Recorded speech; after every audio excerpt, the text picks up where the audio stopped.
नमस्कार साथियों, mind shots के एक नए एपिसोड में आपका स्वागत है।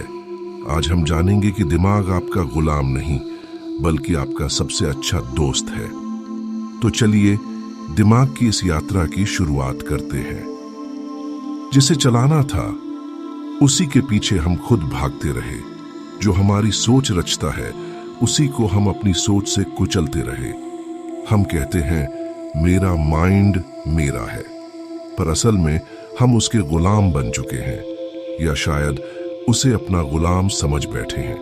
पर सवाल ये है, माइंड वर्सेस सेल्फ, आखिर मालिक कौन है?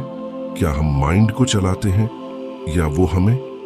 दिमाग को जो समझा था नौकर, वही बन बैठा आपकी सोच का शौकर। हर बात पे रोका, हर पल दबाया, पर अंदर ही अंदर वही चिल्लाया। जिसे थामना था प्यार से कभी, उसे ठुकराया डर और शर्तों से सभी। अब जो सवाल उठाता है मन में, उसी को कहते हैं चुप रह तू दम में। सुनो, वो आवाज तुम्हारी ही है जो सहमी सी आज भी प्यारी सी है।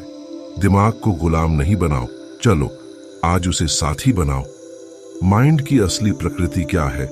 माइंड एक मशीन नहीं है, ये सिर्फ सोचने का सिस्टम नहीं, ये महसूस करने, फिल्टर करने और रियलिटी बनाने का एक लेंस है। ब्रेन एक हार्डवेयर है, माइंड उसका अनुभव है।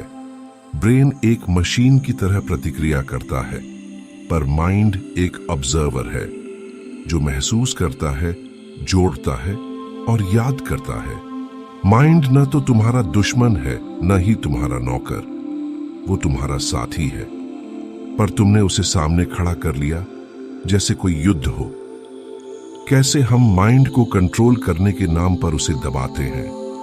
हम सबने सुना है, पॉजिटिव सोचो, ओवरथिंकिंग मत करो, तू ज्यादा सोचता है। पर असल में हम क्या कर रहे हैं? टॉक्सिक पॉजिटिविटी के नाम पर हम अपने माइंड की सच्ची आवाज को दबा रहे हैं। माइंड डरता है तो हम कहते हैं डर गलत है। माइंड दुखी होता है तो हम कहते हैं खुश रहो। हम अवेयरनेस की जगह अवॉइडेंस में जी रहे हैं। जो महसूस होना चाहिए उसे बस फिक्स करना चाहते हैं, और फिक्सिंग ही माइंड को दबाने की शुरुआत बन जाती है। स्लेव माइंडसेट कहां से आता है? क्या ये सब अचानक शुरू हुआ? नहीं, हमारा दिमाग एक किताब की तरह लिखा जाता है। हर अनुभव, हर डांट, हर डर उस पर प्रोग्रामिंग करता है। बचपन में जब हमें कहा गया चुप रहो, बोलना मत, सुनो और मानो, तो हमने सीखा कि आवाज उठाना गलत है। हमारे अंदर एक फियर बेस्ड ओबीडियंस पैदा हुई। माइंड उसी सिस्टम में ढल गया जहां उसका काम सिर्फ चलना है, सवाल नहीं पूछना। और धीरे धीरे हम खुद अपने माइंड के तानाशाह बन गए। अब सवाल यह है, क्या माइंड को आजाद किया जा सकता है? हाँ, लेकिन कंट्रोल से नहीं, कनेक्शन से। Daily rewiring habits, mindful journaling. हर सुबह 5 मिनट अपने माइंड से एक दोस्त की तरह पूछो, तू कैसा है आज? Mirror neurons activation. दूसरों के भाव समझो, खुद के अंदर कंपैशन बढ़ेगा। माइंड सीखता है देखकर, ना कि डांटकर। ब्रेथ अवेयरनेस, तो सांस की गहराई से दिमाग का तनाव टूटता है। रिवायरिंग कोई एक बार की चीज नहीं, ये हर रोज की छोटी दोस्ती है अपने माइंड से। True partnership with mind. सोचो, अगर माइंड एक बच्चा होता तो तुम उसका कैसे ध्यान रखते? क्या तुम उसे हर वक्त काम पर लगाते या कभी उसकी बात भी सुनते?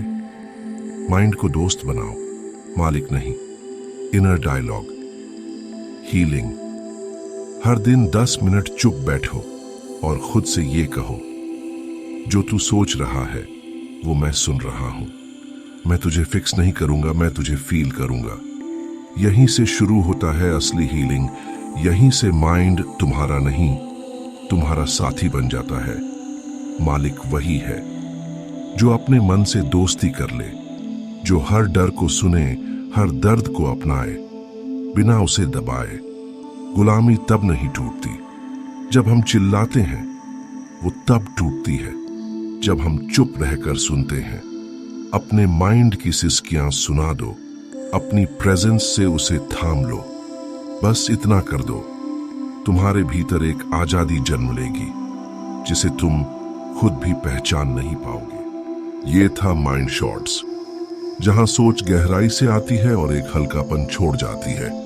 तब